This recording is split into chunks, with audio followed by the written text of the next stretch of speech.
अस्सलामुअलैकुम दोस्तों, कैसे हैं आप सब। मैं आप सबको यूट्यूब चैनल इंग्लिश लिटरेचर पे वेलकम कहती हूँ। आज जो पोएम हम पढ़ने जा रहे हैं उस पोएम का नाम है stopping by woods on a snowy evening by Robert Frost. Frost की बहुत ही इंटरेस्टिंग और बहुत ही ज़्यादा पढ़ी जाने वाली पोएम है ये, जिसके बारे में फ्रॉस्ट कहते हैं कि मैंने ये पोएम रातों रात लिखी। मीन्स टू से कि उन्होंने ये पोएम वन सिटिंग में कंप्लीट की, वन नाइट के अंदर ही ये पोएम कंप्लीट कर दी थी, जो कि बहुत ही ज़्यादा इंटरेस्टिंग पोएम है। इस पोएम के बारे में गपशप करने से पहले हम लोग राइटर के बारे में थोड़ी सी गपशप कर लेते हैं। जो राइटर है रॉबर्ट फ्रॉस्ट, वो 26 मार्च 1874 में पैदा होते हैं और 29 जनवरी 1963 में इनकी डेथ हो जाती है। बेसिकली ये एक अमेरिकन राइटर है, एक अमेरिकन पोइट है जिनको पुलिट्जर प्राइज़ मिले हुए हैं, 4 पुलिट्जर प्राइज़, और इनमें से इनको एक पुलिट्जर प्राइज़ बेसिकली इनका वर्क था न्यू हैम्पशायर, उस बेस पे मिला था। न्यू हैम्पशायर जो है ये इनका पोइट्री का कलेक्शन था और उसी कलेक्शन के अंदर stopping by woods by on a snowy evening भी कंसिस्ट करती है। उस कलेक्शन का नेम मैंने यहाँ पे लिख दिया, ये हैम्पशायर के स्पेलिंग है।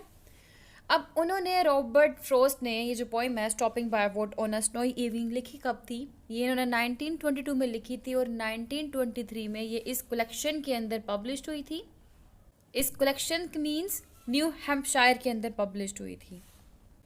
और पोएम को पढ़ने से पहले अगर हम इसके टाइटल को देखें तो टाइटल बहुत इंटरेस्टिंग है। टाइटल जो है वो पोएम के अंदर जो होने वाला है वो सजेस्ट कर रहा है, जैसे कि स्टॉपिंग बाय वुड्स, कोई रुक गया है वुड्स के पास। वुड्स कहते हैं फॉरेस्ट को या फिर ट्रीज को, ठीक है।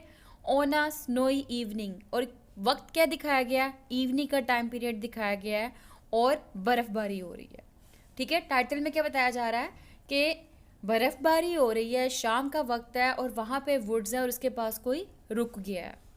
और यही सब कुछ हम देखने वाले हैं इस पोएम के अंदर, कि इस पोएम के अंदर भी ऐसा ही होगा कि एक बंदा है जो कि रुक जाएगा वुड्स के पास और स्नोई इवनिंग का टाइम पीरियड है और फिर सारी की सारी वो स्टोरी की नरेशन करेगा।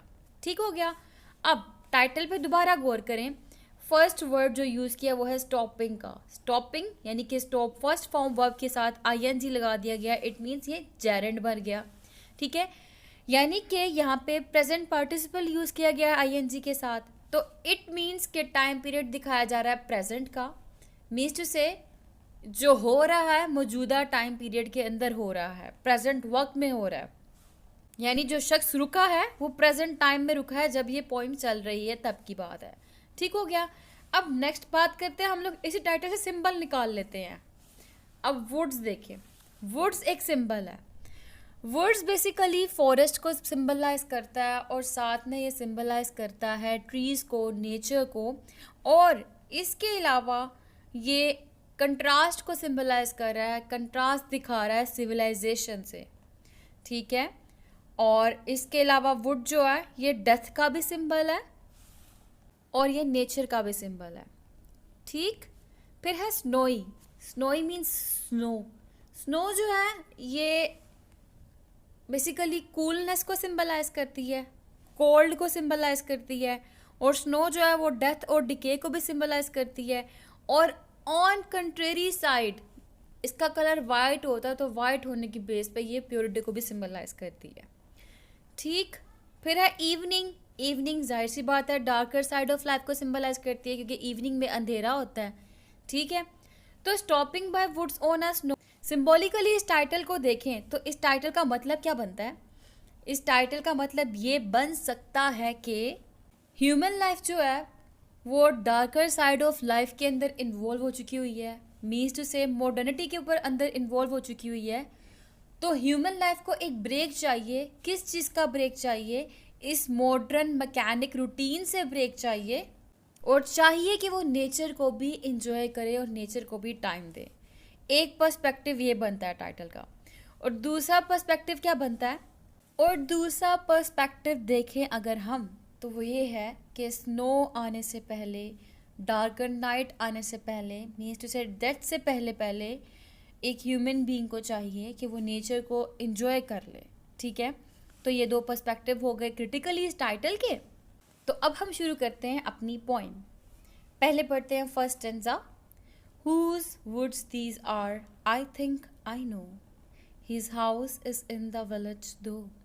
He will not see me stopping here to watch his woods fill up with snow. पहले हम इन लाइंस का सिंपल मीनिंग देखते हैं. पोइट स्टार्टिंग में एक सवाल करता है कि ना ये वुड्स किसकी हैं, ये जंगलात किसके हैं, ये दरख्त किसके हैं. पहले सवाल करता है, फिर खुद जवाब दे रहा है, आई थिंक आई नो, मुझे लगता है कि मुझे पता है ये किसकी है. ठीक है, क्या किया स्टार्टिंग में उसने, स्टार्टिंग की लाइन से रीडर को उसने इन्वॉल्व कर लिया पोइम के अंदर. Whose woods these are, I think I know, ये दरख्त किसके हैं, ये जंगलात किसके हैं, मुझे लगता है मैं जानता हूँ. His house is in the village दो, उसका घर गांव के बिल्कुल पास है, या फिर उसका घर गांव के अंदर है. ठीक है, यहाँ पे दो वर्ड है, हाउस और विलेज. इनको माइंड में रखना है, इसको बाद में डिस्कस करते हैं हम. फिर he will not see me stopping here, जिसकी ये वुड्स है ना, वो मुझे यहाँ पे ठहरा हुआ नहीं देख सकेगा, कि मैं यहाँ पे रुका हुआ हूँ, वो मुझे नहीं देख सकेगा. To watch his woods fill up with snow, कि मैं यहाँ पे रुक कर इसके जो वुड्स हैं वो स्नो से भर रही हैं, उनको देख रहा हूँ. वो जिसकी ये वुड्स है वो मुझे नहीं देख सकेगा यहाँ पर. मतलब क्या है, पोइट आया है, जो स्पीकर है वो आया है. स्पीकर आके कहता है कि ये लकड़ियाँ किसकी हैं, ये दरख्त किसके हैं, जंगलात किसके, मुझे लगता है मैं जानता हूँ ये किसके हैं. उसका घर ना विलेज के बिल्कुल करीब है. तो जिसकी उस और मैं जो हूँ ना इस टाइम पे उसकी लकड़ियाँ देख रहा हूँ ना, वो कभी भी नहीं जान पाएगा, क्योंकि वो यहाँ पे है ही नहीं इस टाइम पे. ठीक है, अपेरेंटली मीनिंग ये था, जिसको हम सरफेस मीनिंग कहते हैं. सरफेस मीनिंग मीन्स जो पोएम का अपेरेंटली मीनिंग होता है, आउटर मीनिंग होता है, डीपर मीनिंग नहीं होता वो. ठीक है, तो सरफेस मीनिंग तो ये था. अगर डीपर मीनिंग के लिहाज से बात करें तो यहाँ पे हाउस और विलेज की बात की गई है. हाउस और विलेज जो है ये सिविलाइजेशन को रिप्रेजेंट करते हैं. ठीक है, तो इट मीन्स कि हमारे पास यहाँ पे इन दो वर्ड्स की वजह से theme of society and civilization आ गया. नेक्स्ट है फर्स्ट लाइन के अंदर वुड्स और लास्ट लाइन के अंदर वुड्स. यहाँ पे राइटर जो है वो वुड्स की वजह से, फॉरेस्ट की वजह से सोसाइटी से कट ऑफ हो चुका है, मीन्स सोसाइटी से सेपरेट हुआ है. तो इट मीन्स वुड्स जो है यहाँ पे लाइन 1 में लाइन 4 में फ्रीडम का काम कर रही हैं. तो हम कह सकते हैं यहाँ पे जो वुड है वो फ्रीडम को सिंबलाइज कर रही है, freedom from the rules of society को. ठीक है, और स्नो जो है यहाँ पे टेम्पटेशन का सिंबल है, मीन्स एक डिज़ायर का सिंबल है, एक अर्ज का सिंबल है. तो सिम्बॉलिकली स्टैंजा के अंदर क्या बताया गया कि पोइट जो है वो एक ब्रेक चाहता है सोसाइटी से, और उसको वो फ्रीडम प्रोवाइड की है नेचर ने. ठीक है, और उसको वुड्स को देखकर पीस मिल रहा है, सोलेस मिल रहा है. ठीक हो गया. नेक्स्ट स्टैंजा देखें आप, पहले बैक पे आए, राइम स्कीम चेक कर लेते हैं हम लोग. इसकी राइम स्कीम देखें आप, नो, दो, हेयर, स्नो. तो ये क्या बन गई, नो, दो और स्नो सेम है और हेयर चेंज है. तो ये राइम स्कीम बन गई ए बी ए. ठीक है, ए बी ए. चलें, ये हो गया. नेक्स्ट स्टैंजा देखें आप दोबारा, my little horse must think it queer to stop without a farmhouse near between the woods and frozen lake, the darkest evening of the year. तो अब अपेरेंटली मीनिंग देखते हैं कि पहले वो कहता है माई little horse must think it queer. Queer कहते हैं अजीब को. अब यहाँ पे हॉर्स की बात कर दी कि मेरा जो छोटा सा घोड़ा है, मेरा हॉर्स है, वो इस चीज़ को बड़ा अजीब समझ रहा होगा. इट मीन्स कि पोइट यहाँ पे अकेला नहीं आया, पोइट के साथ उसका घोड़ा भी है. ठीक है, वो क्या चीज़ अजीब समझ रहा होगा कि मैं तो राइडिंग कर रहा था, राइडिंग करते हुए मैं अचानक इस जगह पे आके रुक गया जिस जगह पे वुड्स और फ्रोजन लेक है. To stop without a farmhouse near, कि मैं जिस जगह पे रुका हूँ यहाँ पे तो कोई फार्म हाउस भी नहीं है. ठीक है, between the woods and frozen lake, मैं जिस जगह रुका हूँ वहाँ पे तो वुड्स और फ्रोजन लेक है, मैं उनके दरमियान में रुका हूँ. ठीक है, इस तरफ वुड्स है, इस तरफ फ्रोजन लेक है और ये सेंटर का एरिया है, यहाँ पे पोइट रुका हुआ है. The darkest evening of the year, और जिस टाइम पे मैं रुका हूँ वो तो बहुत डार्केस्ट टाइम पीरियड है, अंधेरा है अच्छा खासा. तो मेरे इस एक्ट को पोइट जो हॉर्स है बड़ा अजीब समझ रहा होगा. ये हो गया अपेरेंटली मीनिंग. अब सिम्बॉलिकली मीनिंग देखते हैं. पहला सवाल ये, क्या हॉर्स सोच सकता है? नहीं, सोचना तो ह्यूमन बीइंग का ट्रेट्स है ना. तो यहाँ पे राइटर ने हॉर्स को पर्सोनिफाइड किया है यहाँ पे हॉर्स जो है ना वो सोल को सिंबलाइज कर रहा है, ठीक है। हम कह सकते हैं हॉर्स जो है यहाँ पे सिंबलाइज कर रहा है सोल को। इट मीन्स कि राइटर जब वहाँ पे स्टॉप हुआ तो उसकी सोल सोच रही है, ठीक है। अब फार्म हाउस अगेन इंडिकेट कर रहा है सिविलाइजेशन वर्ड्स एंड सोसाइटी को। तो इसके बाद यहाँ पे वुड्स का वर्ड जो यूज़ किया गया है, यहाँ पे वुड सिंबलाइज कर रही है डार्कनेस को, और फ्रोजन लेक सिंबलाइज कर रहा है यहाँ पे सिंबल ऑफ डेथ, ठीक है, सिंबलाइज कर रहा है डेथ को। डार्केस्ट अगेन डेथ को, डार्केस्ट इवनिंग यानी कि पूरा वर्ड डेथ को सिंबलाइज कर रहा है, पैसिमिस्टिक साइड को सिंबलाइज कर रहा है। और इसके अलावा डार्केस्ट इवनिंग जो है ये विंटर को भी सिंबलाइज कर रहा है, और विंटर बेसिकली कोल्ड वेदर है। और अगर हम लोग लिटरेचर के पॉइंट ऑफ व्यू देखें तो विंटर को सीजन ऑफ डेथ भी कहा जाता है, ठीक है, उसके कोल्डनेस की वजह से। तो बेसिकली विंटर क्या है, विंटर सिंबल है डेथ का, तो इसलिए डार्केस्ट इवनिंग जो है ये डेथ को सिंबलाइज कर रही है। तो इस स्टैंजा के अंदर हमारे पास जो मेन थीम रिफ्लेक्ट हो रहा है वो डेथ का है, ठीक है, कि पोइट जो है वो अब बेसिकली कंफ्यूज है कि वेदर ही शुड मूव और शुड स्टे हेयर, ठीक है। और इसके अलावा जो चीज़ हमें नज़र आई इसके अंदर वो ये नज़र आई कि इसकी सोल, ठीक है, मस्ट थिंक इट क्वेयर जब मैंने वाली बात की ना, तो इट मीन्स यही है कि कंफ्यूज है, कि इसकी सोल भी अजीब सोच रही होगी कि मैं किस जगह पे आके रुक गया हूँ, जहाँ पे तो सिविलाइजेशन भी नहीं है, जहाँ पे तो सोसाइटी भी नहीं है, लेकिन वहाँ पे नेचर प्रेजेंट है। नेचर भी सिंबॉलिक सेंस में जो डेथ को रेफर कर रही है। तो इट मीन्स कि पोइट जो है वो यहाँ पे पेसिमिस्टिक सीनरी क्रिएट कर रहा है, और इसके अलावा वो लाइफ एंड डेथ की जो जर्नी है उसको रेफर कर रहा है यहाँ पे, ठीक है। तो अगर हम इसके राइम स्कीम की बात करें तो क्वियर, नियर, लेक, ईयर, जैसे पीछे वर्ड था हमारे पास यहाँ पे हेयर, वैसे ही यहाँ पे हमारे पास वर्ड है बी का, क्वियर, नियर और ईयर। तो हमारे पास राइम स्कीम बन गई बी बी सी बी, ठीक है। तो अब नेक्स्ट स्टैंजा की तरफ आते हैं, stanza 3। He gives his harness bells a shake to ask if there is some mistake, the only other sounds the sweep of easy wind and downy flake.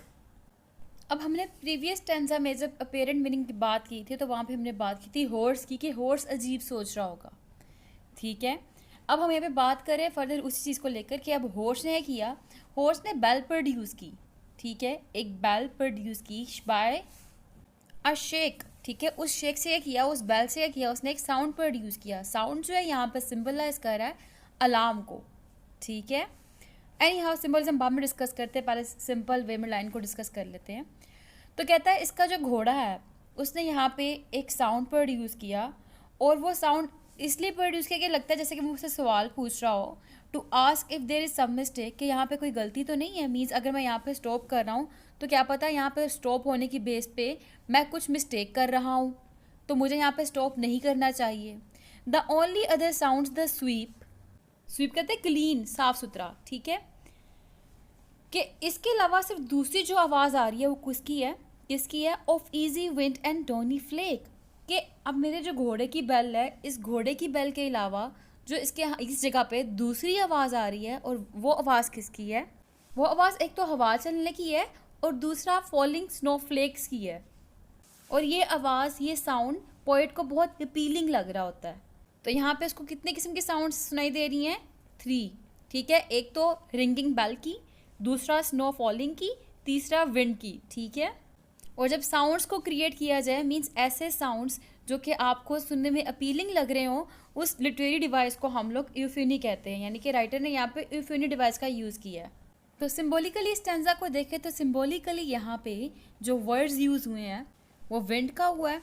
Wind कहते हैं पावर ऑफ नेचर को या फिर strength को, और Donny flex यहाँ पे कहा गया है अगेन एक पीसफुल प्लेस को, क्योंकि बेसिकली जब स्नोफॉल गिरती है साइलेंस के अंदर तो एक बड़ा सा बहुत ही क्वाइट इन्वायरमेंट क्रिएट होता है, एक बहुत ही पीसफुल इन्वायरमेंट क्रिएट होता है।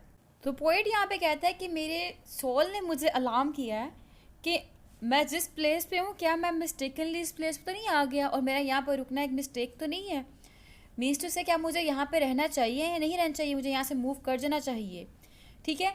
लेकिन कहता कि मेरी इस सोल की जो साउंड है उसके अलावा जो साउंड सुनाई दे रही है वो किसकी है, वो विंड की है, वो स्नो फॉलिंग की है। और ये साउंड जो है मुझे बहुत अपीलिंग लग रही है, जिस बेस पे मैं अपनी सोल की जो बेल्स है, जो सोल की शेक है, उसको इग्नोर करके इस विंड को, इस स्नो फॉलिंग को एंजॉय करना चाह रहा हूँ, इनके साउंड्स को एंजॉय करना चाह रहा हूँ। इट मीन्स पोइट जो है वो नेचर में अब्जॉर्ब्ड है इस टाइम। राइम स्कीम की अगर हम बात करें इसकी, तो लास्ट टाइम देखिए हमने देखा था यहाँ पे लेक सी पे ख़त्म हो रहा था, तो यहाँ पे शेक, मिस्टेक और फ्लेक, ये सी सी सी और स्वीप जो चेंज है वो डी बन जाएगा। तो यानी कि राइम स्कीम इसकी हुई सी सी डी सी। अब नेक्स्ट स्टैंजा की तरफ आते जो कि लास्ट स्टैंजा है इस पोइम का। The woods are lovely dark and deep but I have promises to keep and miles to go before I sleep and miles to go before I sleep। Most important stanza है पूरी poem का ये, जिसके अंदर poet कह रहा है ये जो वुड्स हैं, ये जो नेचर है, ये बहुत ही ज़्यादा अट्रैक्टिव है, बहुत लवली है, ये डार्क है, ये डीप है। मीन्स टू से सेम टाइम पे ये टेम्पटिंग भी है और सेम टाइम पे ये थ्रेटनिंग भी है, ठीक है। तो कहता है मैं चाहता हूँ मैं यहाँ पे रुक जाऊँ, मैं वापस ना जाऊँ। कहता है but I have promises to keep, लेकिन मुझे बहुत से काम करने हैं। And miles to go before I sleep, and miles to go before I sleep, इससे पहले कि मेरी मौत आ जाए मुझे यहाँ से जाना होगा, मुझे बहुत से काम करने हैं, मेरा सफ़र बहुत लंबा है और मुझे इस लंबे सफ़र के अंदर जो जो कुछ करना है, जो जो मेरी ड्यूटीज़ हैं उन सबको पूरा करना है, इसीलिए मैं यहाँ पे मज़ीद रुक नहीं सकता, इसलिए मुझे यहाँ से जाना होगा। ये तो हो गया अपेरेंटली मीनिंग। लेकिन अगर हम सिम्बोलिकली बात करें, यहाँ पे स्लीप जो है ये डेथ को सिंबलाइज कर रही है। प्रोमिसेस जो है यहाँ पे वर्क्स को सिंबलाइज करे, जो कि अभी ह्यूमन बीइंग ने अपनी लाइफ के अंदर कंप्लीट करने हैं। डार्क एंड डीप यहाँ पे सिंबलाइज कर रहा है nature at the same time tempting और थ्रेटनिंग, ठीक है।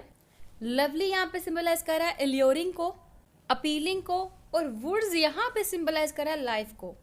तो पोइट बेसिकली यहाँ पे कह रहा है कि जो लाइफ है वो बहुत लवली है, वो बहुत अपीलिंग है, लेकिन at the same time life lovely और अपीलिंग होने के साथ साथ डार्क एंड डीप भी है। इट मीन्स के full of risk and difficulty है, लाइफ के अंदर बहुत सी कॉम्प्लेक्सिटीज़ है लाइफ के अंदर। तो यहाँ पे जो वर्ड डीप है वो बेसिकली कॉम्प्लेक्सिटीज़ को भी सिम्बलाइज कर रहा है। कहता है but I have promises to keep, means कि जो भी कॉम्प्लेक्सिटी हो लाइफ के अंदर, जो भी डिफ़िकल्टी हो लाइफ के अंदर, एक इंडिविजुअल की लाइफ के अंदर, उसको इसके साथ रहना होगा, उसको इसको एक्सेप्ट करना होगा और इसी तरह अपनी लाइफ को गुजारना होगा। लेकिन फिर last lines, and miles to go before I sleep, and miles to go before I sleep, यहाँ पे जो स्लीप है मैंने आपको बताया था डेथ को सिम्बलाइज कर रहा था। मीन्स टू से डेथ जो है वो अल्टीमेट रियलिटी है लाइफ की, लेकिन कहता है डेथ से पहले एक इंडिविजुअल ने यानी कि मैंने बहुत सी ड्यूटीज़ फुलफ़िल करनी है और मुझे उन बहुत सी ड्यूटीज़ को फिल करने के लिए बहुत सी स्ट्रगल करनी पड़ेगी। और यहाँ पे माइल्स टू गो जो है वो रेफ़र कर रहा है there are so many things, so many work, so many responsibilities जो एक इंडिविजुअल ने अपनी लाइफ को ख़त्म होने से पहले पहले ख़त्म करना है, यानी कि मुकम्मल करना है। और इसी के साथ इस पोएम की एंडिंग हो जाती है। एनी हाउ अभी इस स्टैंजा के अंदर बड़ा ही ब्यूटीफुल मैसेज मिला कि डेथ जो है वो अल्टीमेट रियलिटी है लाइफ की। आपको कोई भी लाइफ गुजार रहे हो, एट द एंड डेथ ही आना है, ठीक है। Before I sleep means death, तो आपको एट द एंड मरना ही है, लेकिन मरने से पहले बहुत सी ड्यूटीज़ ऐसी हैं जो कि आपने फुलफ़िल करनी है, आपके ऊपर रिस्पॉन्सिबिलिटीज़ हैं वो आपने फुलफ़िल करनी है। तो जो भी फेट है लाइफ का, जो भी कॉम्प्लेक्सिटी हैं, जो भी डिफ़िकल्टी हैं, उन सबको रियलिस्टिक वे में एक्सेप्ट करते हुए उसके लिए स्ट्रगल करो। और ये जो लास्ट लाइंस है ना, ये बहुत ही इंपॉर्टेंट लाइंस हैं जिसके बारे में बहुत ज़्यादा इंटरप्रिटेशंस दी गई हुई हैं। एक तो ये जो मैंने अभी डिस्कस की, एक दूसरी के जो पोइट है वो नेचर के लैब में रहना चाहता है और वो चाहता है कि नेचर के अंदर ही उसकी डेथ हो जाए, वो यहाँ से ना जाए, लेकिन फिर वो कहता है कि मुझे जाना पड़ेगा क्योंकि मुझे बहुत सी रिस्पॉन्सिबिलिटीज अभी पूरी करनी है, बहुत सी ड्यूटीज़ मुझे अभी पूरी करनी है। तो इसके राइम स्कीम की अगर हम बात करें, लास्ट टाइम हमने देखा था यहाँ पे जो थर्ड लाइन थी स्वीप, उसका राइम स्कीम डी बन रही थी, और अब जो इसकी सब लाइन्स हैं उसकी स्वीप से मिल रही हैं, डीप, कीप, स्लीप, स्लीप। तो इट मीन्स सबका जो राइम स्कीम है वो D D D D D है। तो अब पोएम को ओवरऑल समराइज़ करती हूँ। तो हमने यहाँ पे राइम स्कीम देखी फर्स्ट से लेके अब तक, A B B C B, C C D D, D D D D, sorry C C D C, ये है राइम स्कीम, ये फर्स्ट स्टैंजा की, ये सेकंड स्टैंजा की, ये थर्ड स्टैंजा की, ये फोर्थ स्टैंजा की। जो फिगर ऑफ स्पीचेस के अंदर यूज हुए वो मेटाफर था, personification, imagery, alliteration, assonance, consonance, euphony, ये सब फिगर ऑफ स्पीच राइटर ने इसके अंदर यूज़ किए हैं। For example in last lines में ही देख लें, बिफोर आई स्लीप, यहाँ पे मेटाफर यूज़ किया गया है जो कि डेथ को रेफर कर रहा है। जब प्रीवियस टेंसास में हॉर्स की बात की तो वो पर्सोनिफिकेशन की उसने फिगर ऑफ स्पीच यूज़ की थी। फिर हम लोगों ने देखा थ्रू आउट द पोइम, हम यहाँ पे पोइम को सुन भी रहे हैं जब स्नो फॉलिंग होती है, जब विंड चलती है, और उसके बाद जब हॉर्स की हैरननेस होती है, हॉर्स की बैल शेक करती हैं, तो वहाँ पे राइटर ने इमेजरी भी क्रिएट की हुई है, एक सीनरी क्रिएट की हुई है, हेयरिंग की इमेजरी क्रिएट की हुई है, यानी कि 5 के 5 सेंसेस को राइटर ने यहाँ पे यूज़ करके इमेजरी क्रिएट की हुई है। एलिट्रेशन हम लोगों ने देखा जैसे कि वॉच हिज वुड्स, उसके बाद साउंड्स द स्वीप, फिर उसके बाद हिज हाउस, ह का साउंड रिपीट हो रहा था, तो एलिट्रेशन का राइटर ने यूज़ किया है। एजोनेंस भी राइटर ने इसके अंदर यूज़ किया हुआ है। और मेजर थीम्स की अगर हम बात करें वो है नेचर वर्सेस सोसाइटी, उसके अलावा personal desires versus society obligation, social obligation. फिर इसके अलावा जो थीम इंपॉर्टेंट है वो है man and the natural world, society and class, isolation. ये इसके इंपॉर्टेंट थीम्स हैं। आई होप ये वीडियो आपके लिए हेल्पफुल रही होगी, दुआओं में खास याद रखिएगा। फिर मिलते हैं अगली वीडियो में अगले लेक्चर के साथ, तब तक के लिए अल्लाह हाफिज़।